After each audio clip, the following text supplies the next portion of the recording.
Ini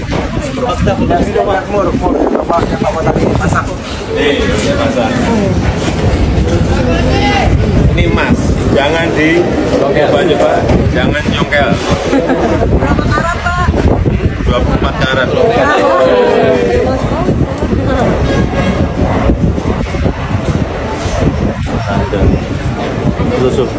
Ada filosofinya, Pak. Filosofi pasang emas kayak di Jawa itu. Welcome to your channel QNC, berdiri kokoh di tengah. Melihat video Presiden Jokowi melakukan pemasangan baut emas di salah satu tiang penyangga bangunan utama di IKN, yaitu Istana Presiden IKN, maka saya kemudian teringat sebuah cerita sahabat lama yang bergelut di sebuah usaha bisnis makanan dan minuman. Sebut saja si Fulan namanya.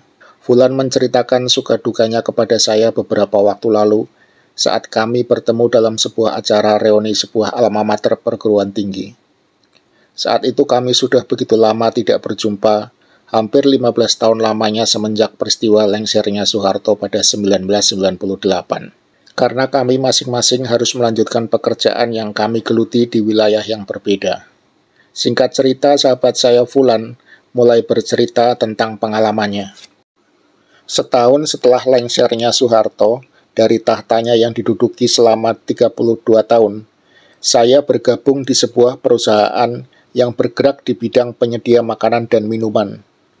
Rumah makan berlantai 2 dan berkapasitas tempat duduk sebanyak 250 orang, yang saat itu sedang mengalami kemerosotan penjualan. Tempat yang dilengkapi dengan musik hidup, full band dan bar untuk penjualan minuman beralkohol, terseok-seok dalam perjalanan usahanya. Bisnis kuliner yang memiliki pegawai lebih dari 60 orang itu nyaris tersungkur memikul beban pengeluaran tetap yang menempati bagian besar dari postur keuangannya. Tak perlu diceritakan bagaimana serunya ketika pengeluaran balapan dengan pemasukan. Sudah pasti penampilan finansialnya remuk berdarah-darah. Sebagai anak baru dalam tanda kutip, saya mengumpulkan para manajer untuk mendapatkan masukan dan solusi atas permasalahan yang dihadapi. Ternyata hasil pertemuan menyimpulkan satu hal, jauh lebih panjang daftar kritik terhadap entitas usaha itu daripada solusi yang ditawarkan mereka. Dengan kata lain, rapat berlangsung dalam suasana panas tak berujung pangkal, emosional dan tidak rasional. Satu jalan yang disampaikan oleh salah satu manajer adalah tentang terhalangnya pintu rezeki akibat perbuatan klinik dari seorang pesaing. Untuk mengatasinya, ia menawarkan susuk paku emas pada bangunan restoran sebagai ikhtiar untuk menyingkirkan halangan mistis dan upaya penglaris. Dengan itu, diharapkan penjualan makanan dan minuman di kafe akan meningkat kembali. Seperti mendengar cerita fiksi, tetapi mayoritas rapat menyetujuinya. Terpaksa penyediaan susuk paku emas untuk penglaris disetujui, meski terkesan absurd bagi saya. Singkatnya, sang manajer pengusul melakukan perjalanan keluar kota demi menemui orang pinter. Beberapa hari kemudian, sang manajer kembali dengan membawa susuk paku emas penglaris dan menyatakan agar dipasang di balik penyangga atap.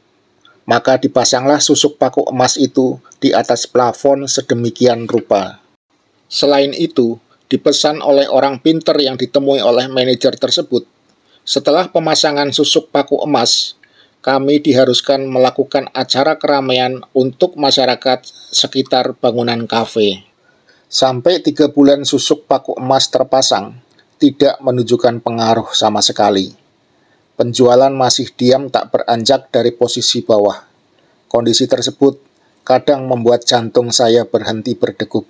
Mengingat kenyataan itu, maka saya terbangun dari iming-iming semu paku emas penglaris dan kemudian melakukan beberapa langkah strategis untuk menyelamatkan usaha. Dan alhamdulillah sekarang sahabat saya Fulan tetap bertahan sampai saat ini dengan usahanya yang berada di kawasan Jakarta Selatan. Cerita ini hanyalah sebuah pemaparan untuk memberikan sebuah pencerahan kepada kita semua, bahwa sebuah perusahaan itu harus dimanage dengan secara profesional dan rasional. Apalagi sebuah negara besar seperti Indonesia ini.